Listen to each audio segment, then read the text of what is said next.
Hey, this is Keith from Save the Rust. So I had an interesting conversation this week with one of our subscribers. He reached out to me and was wondering how to proceed with getting an old Harley 45 running again. He had gotten it through his brother, that got it through his father, and that they knew the original owner who bought it in 41. So, they know the complete history on the bike, and but it's been sitting for quite a few years. If I remember correctly, over 30.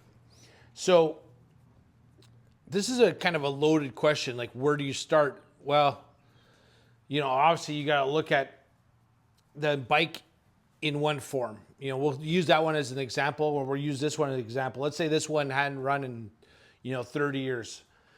Overall, it's in good shape. It's not rusted. It wasn't left outside, etc. And you got to kind of look at it and then also figure out, what do you want to do with it? You just want to get it running so you know it runs?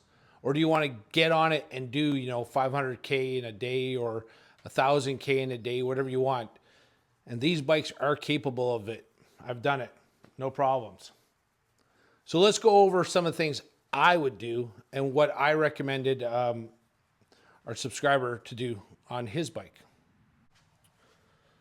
So if we're going to use this bike as an example, the first thing is just a simple overall look at the bike. Look at the chains. Do they look like are they wore out?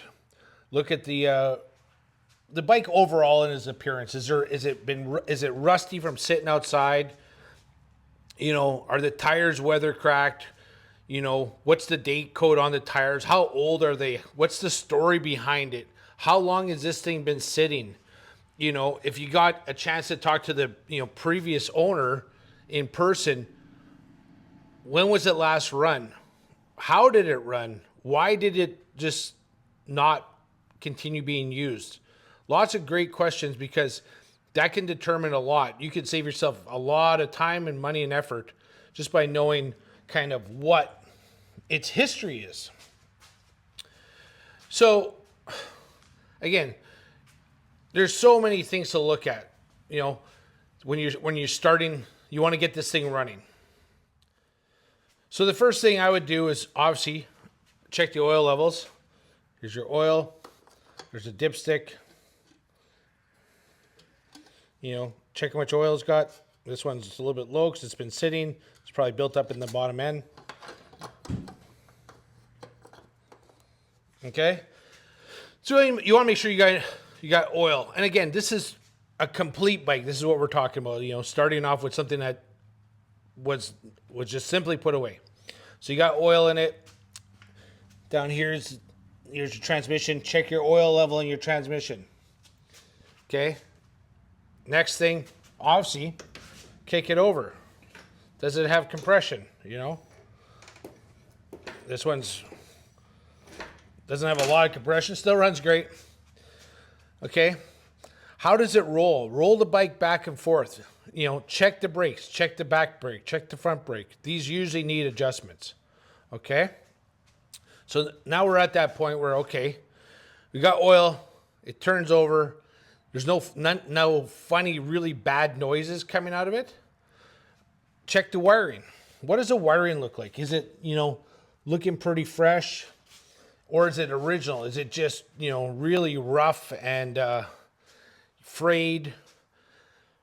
Then at that point, you could put a battery in it. Put a battery in there. You can get those still at Harley Davidson at any of your dealerships. They still sell them, 6 volt. Once you get the battery in, test your lights. Don't try and start it right away. Test your lights. Test your horn, your brake light, all that. See if, first off, if that's what, it illuminates, right? It works. There's no, when you turn it on, it doesn't start smoking somewhere. So at this point, we figured out wiring's great. What's next? That's, first thing, check your fuel lines, check your fuel rod, make sure that works properly. So first you want to check out your fuel system. This is your fuel rod. This goes up and down. It screws it tight, shuts off the fuel. You loosen it, it opens the fuel. Okay? Check the inside of your gas tank. Prior to this, just make sure it's clean. It's usually not. If that's the case, pull it off. You know, this one's pretty good. Still pretty good because I use it, you know, every year. And if the tank is dirty, pull it off. You can use a bunch of small hardware like number 10, bolts, nuts, washers, etc. and just run it through back and forth, shake it back and forth, and get it so it's clean, that there's no rust particles and everything. And then you'll pull the fuel rod off and clean all that. The fuel rod's pretty notorious for leak and pass. So on this one, I have vice grips on the rubber fuel line just because the fuel rod doesn't seal very well, and I just never get around to replacing it. So then one of the things you're going to want to do, pull the carburetor off. Because no matter what, it's probably, if it's been sitting for 10, 20, 30 years, the float is either going to be an old brass one or an old cork one, and they're useless. Get a rubber ducky float. So when you before you pull the carburetor apart, mark on how many turns in and out your high speed and your low speed needles are set at. At least you can go back to what originally this thing was running at. So just mark that. One of the biggest things about this is you gotta have manuals. You gotta get every manual you can. There's a bunch of manuals on these 45s, lots of great information, and because there's don't guess with some of this stuff. So I've always have manuals in the shop, depends on what I'm working on. But the Bruce Palmer How to Restore Your Harley Davidson is great info. Unbelievable amount of work has been done on these books to get great information. Get some factory Harley parts catalogs, get some service manuals. You know, it goes a long way. So one of the things you can do at this point, if you're about to, you know, put the car back on, you've set the float according to the factory specs, you've got it back to the factory settings that you had on the carb, or use the factory settings in the manual.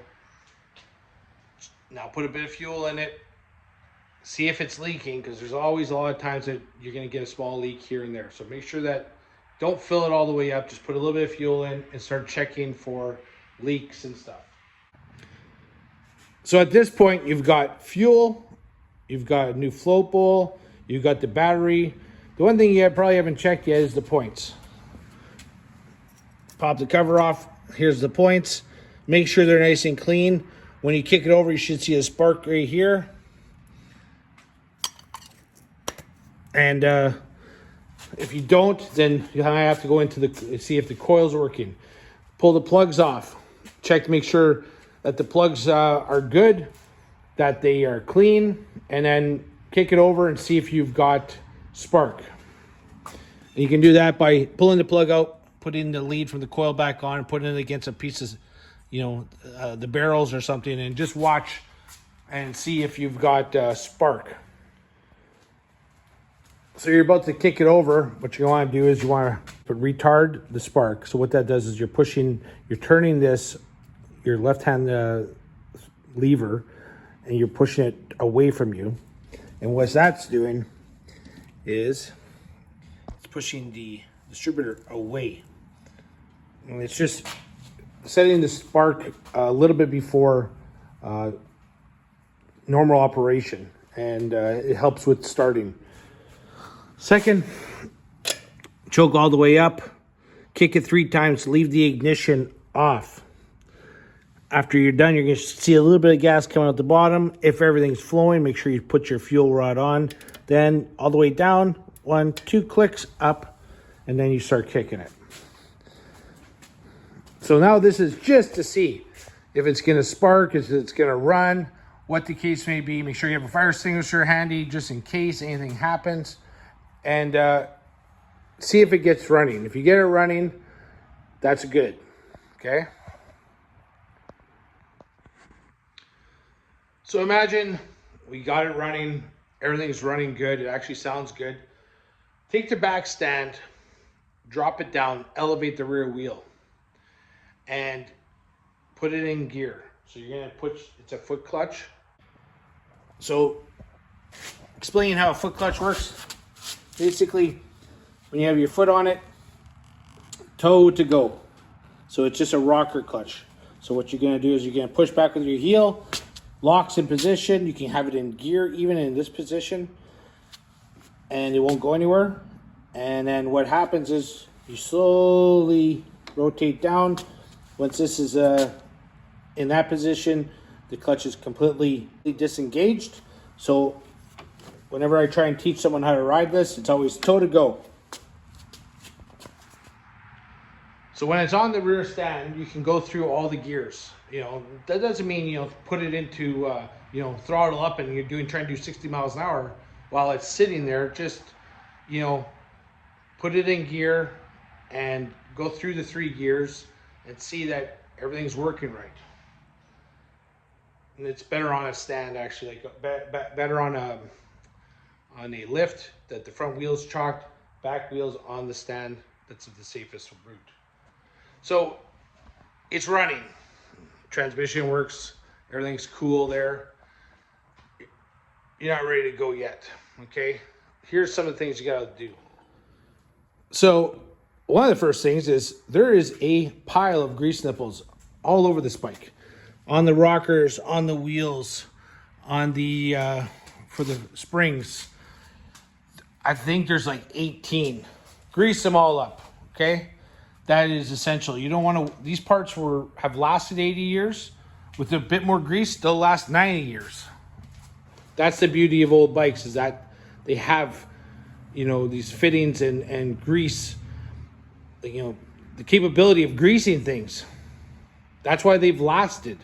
It's on the ground, everything works. You want to check your brakes, okay? Pull your brakes in. Make sure you don't bottom out on the handlebar. If you have to, adjust them. Very simple. Pull this out. Re-put the nut here and set it. And that's it. The front one's easy. Back one's easy. Right behind the saddlebag, there's a clevis here. You have to pull a pin out and then you turn it and you just get it nice and tight so that it doesn't bottom out. You do not want it to bottom out. These bikes will stop pretty good if you have them always adjusted properly. So let's just say the tires are good. One of the things that you want to do before you start riding it too far, you know, it's one thing to take it for a rip down the road, especially if you've greased it. You see grease coming out of all these, you know, it's accepting grease. Front wheels, back wheels. So this bike in particular is a WLC, so it has the star hubs on the front and back, and they're serviceable. And there's a multitude of components in there with shims and rollers, and there you can go up to, I think, 10 thou overstock on the rollers. So what's interesting about those star hubs is that they're on, you know, pan heads, big gauge flat heads, front of survey cars, you know, on WLCs, on WLAs. WLA's only on the back. But what they are is this hub here, there's an inner sleeve, the bearings, and the outer sleeve is the hub. So when you get this all apart and you clean it, really inspect it, because I've seen some hubs completely trashed and people are still riding them down the road. Like some of them I wouldn't ride on that, not even down the driveway. So, because one of the things is, and this is a big thing, when you're washing your bike, I know I'm going all over the place here, but when you wash your bike and you see a little bit of grease right in here because you've greased this nipple and the grease comes out here, just wipe it.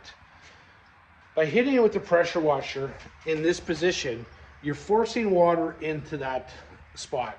And that's part of the reason why some of these hubs are no longer usable.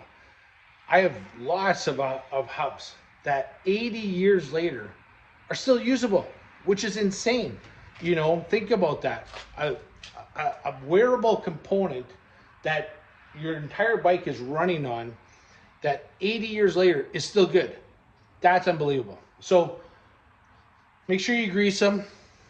And well, before that, when you take them apart, inspect everything.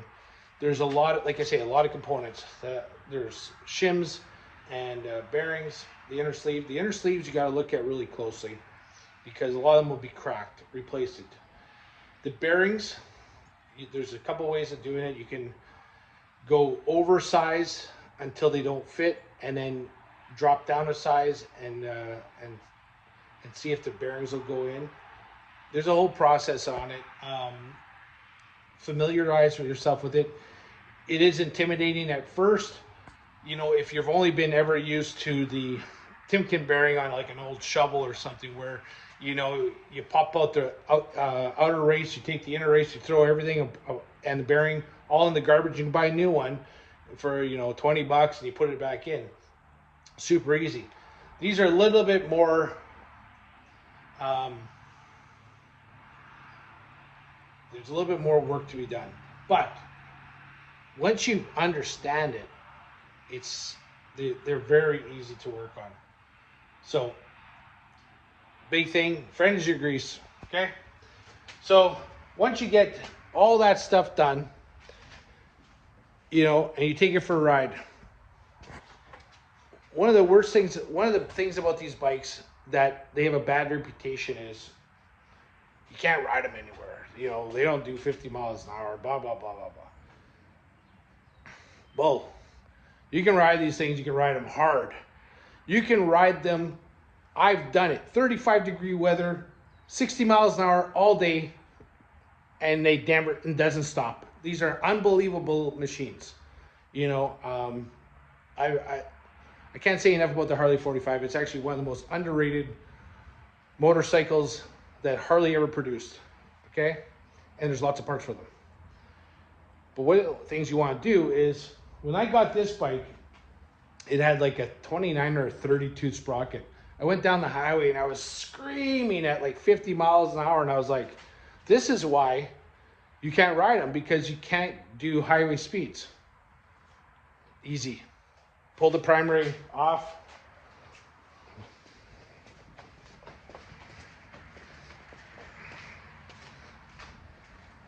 Pull the primary off. You're going to want to check the primary chain anyway and check the adjustment on it. And replace that 29, that 32 sprocket with a 33.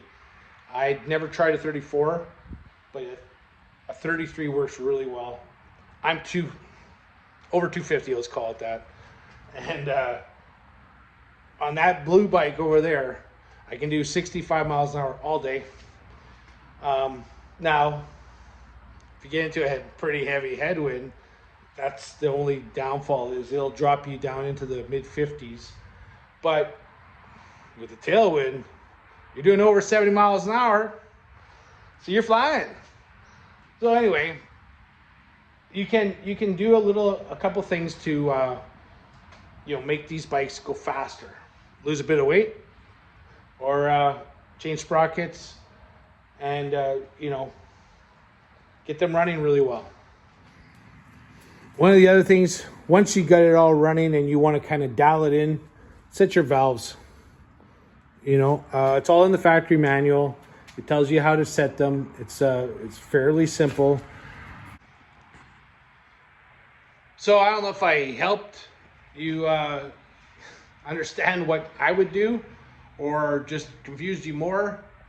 But all I'm going to say is, get an old bike, ride an old bike, and it's an experience that surprisingly not as many people get to experience as you would think. All I can say is I love them. I love the feel of them. I am not interested in putting a radio on and and electric start and all that. It's not for me. When you get onto an old bike and you're actually shifting, foot clutch, you know, that whole dynamic, watching that Springer front end going up and down, pretty cool stuff. So anyway, ride those bikes, get them back on the road. Hey, that's all I can ask for is that more people ride these things. So I'm Keith from Save the Rust. We're back in the garage today. We're working on more stuff and trying to bring you, good content and follow along as we work on old motorcycles. Have a great day. If you have anything else you'd like to add, put it in the comments. I know there's gonna be stuff I missed, but I want to see what you would do.